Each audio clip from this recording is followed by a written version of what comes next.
শেষ হলো শাকিব খান ও অপু বিশ্বাসের রাজনীতি। বাংলা সিনেমার জনপ্রিয় নায়ক শাকিব খান এবং জনপ্রিয় নায়িকা অপু বিশ্বাসের রাজনীতি শেষ হলো। অবশেষে অপুকে ছাড়াই শেষ করতে হলো ছবির সব কাজ। বুলবুল বিশ্বাসের পরিচালনায় সম্প্রতি বিআরবিসির কয়েকটি সিকোয়েন্সের দৃশ্য ধারণে অংশ নেন শাকিব খান।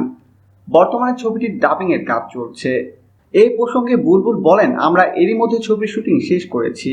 গত পরশু আমরা এফডিসিতে একটি কবরস্থানে শুটিং এর মধ্য দিয়ে ছবির ক্যামেরা ক্লোজ করা হয়েছে। বর্তমানে ছবির ডাবিং শেষ হচ্ছে।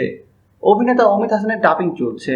কয়েকদিনের মধ্যে শাকিব খানের ডাবিং করলেই শেষ হয়ে যাবে ছবিটির শুটিং। গত বছরের ডিসেম্বরে নিজের অংশের শুটিং শেষ করে দিয়েছিলেন নায়িকা অপু বিশ্বাস। এরপর থেকে দীর্ঘ সময় ধরে কাজ থেকে অনুপস্থিত রয়েছেন অপু বিশ্বাস। তার সঙ্গে বারবার যোগাযোগের চেষ্টা করা হলেও তার ফোন বন্ধ পাওয়া যায়। তবে ছবির শুটিং শেষ করলেও ডাবিং করেননি এই নায়িকা।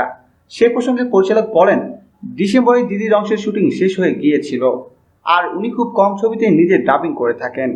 দিদির অনুমতি নিয়েই আমরা ডাবিং শিল্পী দিয়ে ওনার অংশের ডাবিং করিয়েছি। প্রিয় দর্শক, ধন্যবাদ ভিডিওটি দেখার জন্য। বিনোদন জগতের এক্সক্লুসিভ সব খবর পেতে এখনই সাবস্ক্রাইব করুন AJOapps.com-এ।